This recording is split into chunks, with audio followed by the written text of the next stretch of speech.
Welcome to the podcast of School Beyond Limitations. In this podcast, you will learn how to guide your child through their school life with the intention to help them find their unique essence that will allow your daughter, your son to live a fulfilled and meaningful life. My child has zero motivation to attend school, and I don't know what to do. My name is Dr. Martina. I'm the co-founder, CEO, and developer of School Beyond Limitations. If you would like your daughter, your son to live a fulfilled and motivated life, then this is the channel to subscribe to. Well, if your daughter or your son are not motivated to attend school anymore and to go to school anymore, there's certainly a reason for that. Because we all know that children, when they are young, they can't wait to actually learn. We just know that. They can't wait to attend school. And how often does it happen that they lose their motivation already, sometimes after a year, sometimes after a few months at school? And there is a reason for that. Sometimes primary school is still going well. Sometimes it happens that at a later stage, students lose motivation because they enter a different phase in their lives. And there can be lots of different reasons for that to happen. However, something that we need to be aware of is that there is something built into all of us, and that's this intrinsic motivation. And if we allow our children from the early stages to fulfill and to actually undergo and follow their real interests, and we nurture them all the time, then this intrinsic motivation will not stop being there. But unfortunately, and we all know that, I encounter that nearly every day with students, new students arriving to us, to School Beyond Limitations, or even students who are with us at times who lose motivation. And I think what we can do, and you can do as parents, is really a few things. And I would like to mention a few things to you that are extremely important. The very first thing is talk to your son, to your daughter, find out the reason, have an open communication. Do not approach it from a judgmental point of view. Allow them to really express themselves openly and create an environment where they see and find out and sense immediately that you mean it really. Honestly, you don't want to direct them into any direction. You don't want to press them into any direction.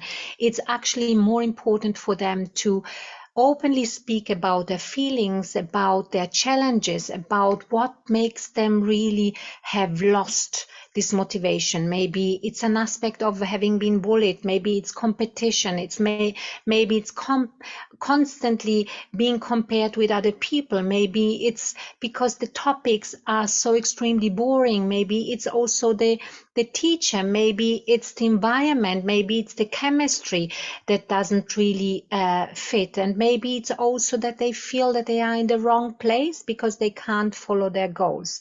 So it's very, very, very important to communicate with them openly, to find out especially what is the root cause of it.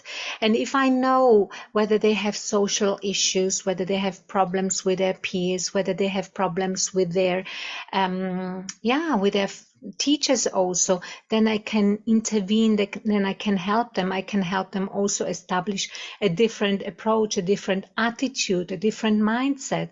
If it's academic difficulties or if it's boredom, then I also know what to do. So it's important that once everything has been clarified and your daughter and your son, they really feel that they can trust you and open up towards you, then they will tell you exactly what it is. And then they need help. Of course, they need help by understanding what are their own goals. Where do they want to go forward? Which kind of action steps, which kind of milestones and objectives need to be set so that they have clarity about their academic objectives, their holistic objectives, their short, mid and long-term objectives, and their daily habits as well, because it's important for a student, and a girl and a boy and an adult person to establish healthy rituals that help them grow, that help them understand that they can always, do anything and choose to go the extra mile. So once they are then, understanding and again on the right track, then and after having set the milestones, the action steps, also implement clearly celebration moments where you positively encourage them to move forward, but by celebrating what they have already achieved. That can be something minor. It can be, going out for a drink together. It may be that's something that you can also create together with them. It's always so important to co-create their plans for life, their plans for the week, their plans for the month. And the more they see, and that's one other important aspect, which is actually embedded in what I've been saying already up to now, it's showing interest. If they see that you show interest in their well-being, in what they have to say, in where they want to go, then they open up, they feel empowered, they see that they are not alone and that they have a guide at their side, and the guide at their side is not a parent who actually constantly pushes them.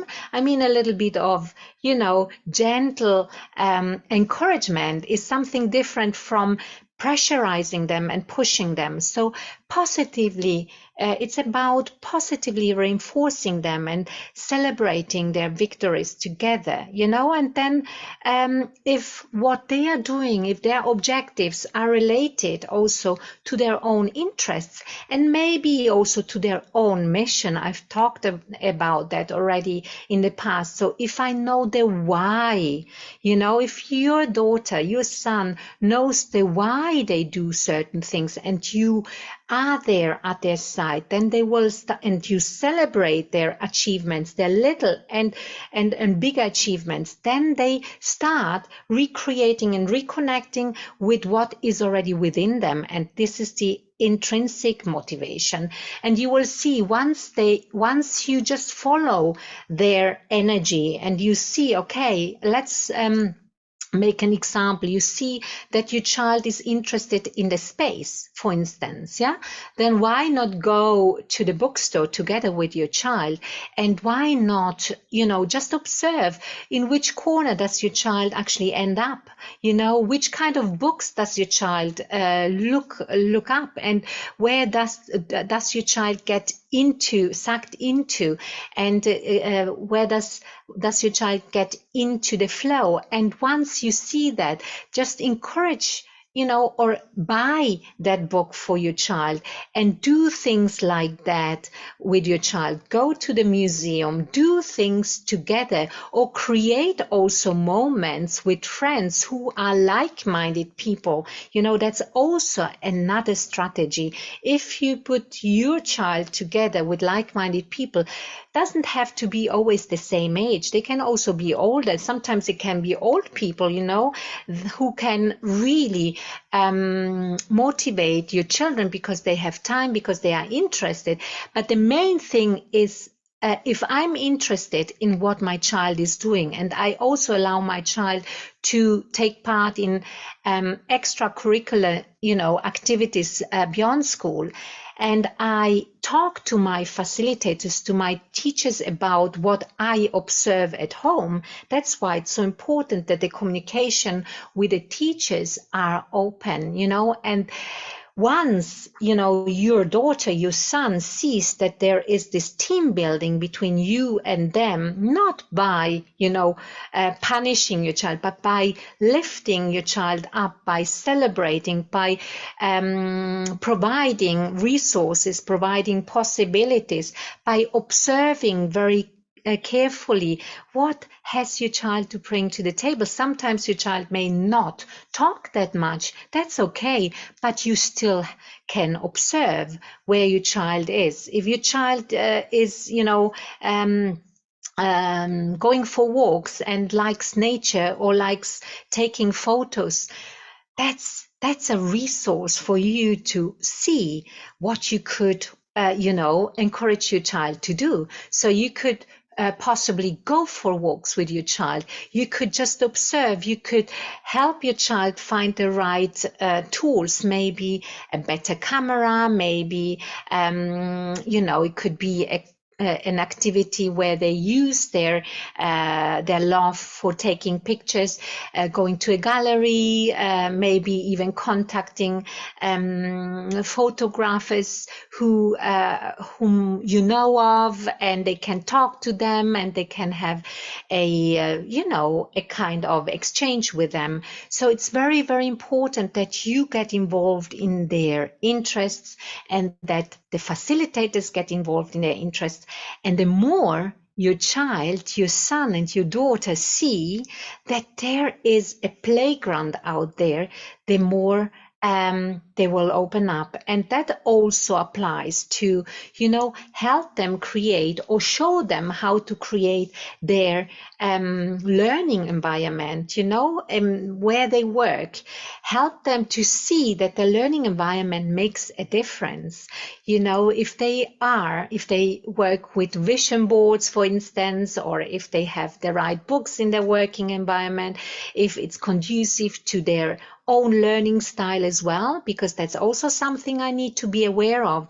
Which kind of learning type is my child? Is he or she a visual or an auditive or kinesthetic or all together learning style? And that helps me also to create the environment that again connects your daughter, your son, with their intrinsic motivation. So another aspect which I mentioned already before is certainly creating routines for your child. I mean, it's important to build healthy routines, and the healthy routines are related to their interests. Of course, if I know that my child likes to dance, then let's embed it into their daily routines. I know, for instance, that it is important for my child to read. Encourage them to read books of their interest, and you will see that as soon as your child sees that there is this nurturing environment around them, that there is their father, their mother, and everyone around them, and their facilitators, there to encourage their ideas. I just had a nice example yesterday, actually, with one of our students, and we did a journaling question together. Actually, his journaling question for us was, what would SBL in your view look like in 10 years? And I shared with him what I was thinking, and of course in that reflection I also wrote how much I believe in young people and in him in this case, and after I read it out, he said, "Oh, that's so empowering that you believe in me." And I was kind of nearly, surprised to hear that, because of course I believe in them, and, and they should know that, but we need to tell them, I believe in you because you have a unique purpose to bring to society. And if they know that there is a unique purpose and we believe in them, then they connect again with this inner engine. I call it engine. The intrinsic motivation is there. Even if you think it has gone lost, it may have gone hidden. It's not about being lost. It's about being hidden. And what we only need to do is allow them to express themselves the way they are, allow them to talk to us, allow them to, set the environment so that they can flourish, allow them to find their why, allow them to build up on their why, to build up their daily habits, and what I was mentioning before as well. And of course, we also, one element, is always the main thing is connection and interest and love. At the end of the day, if I'm interested in a person, I love the person realizes I'm really with them, I bond with them, they are important to me, and it makes a difference, and as soon as they see that, and they haven't found their complete intrinsic motivation yet, I need to be aware as another person that this is an organic process, that this will not change from one day to the next day. We know from neuroscience, how long the brain takes to actually implement new habits, new routines. So I need to be patient, but as I said, and supportive, of course, but as I said before, it's important that we celebrate these young people and that we also boldly,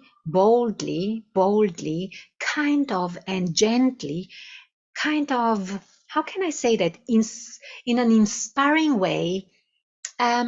I don't like the word push that much, don't get me wrong, but it's about gently pushing them, gently showing them, yes, of course you can do that. Yes, of course, go with this, and this is what we need to do.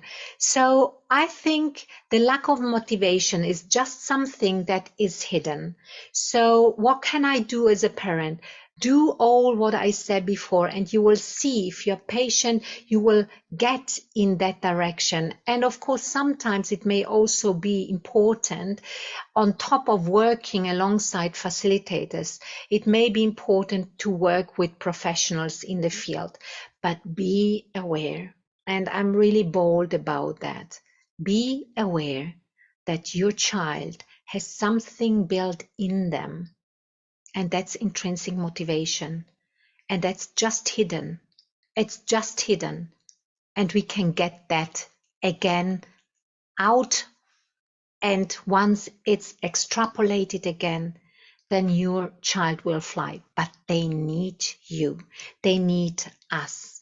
They really need, they are young. They, and even us as adults, sometimes we need somebody to talk to, don't we? And if we remember that, then we know we need to make time for them, and we need to be interested in them, and we need to help them find their way through. So this is what we also do at School Beyond Limitations on a regular basis. And if you think that this is an environment that you would like your child to experience, then reach out to us. You will find the website in the description. We are looking forward to welcoming you then soon in one of our conversations. At School Beyond Limitations, we support our students find their unique essence. Feel free to share the content of this podcast with other parents. We are here to show that your children can, indeed, bring their unique essence into life. So, reach out to us if you think that this is what you'd like your daughter, your son to experience, or apply through our website. Also, leave your comments, your questions, or your review about the podcast. Share it with others. And, as you know, sharing is caring.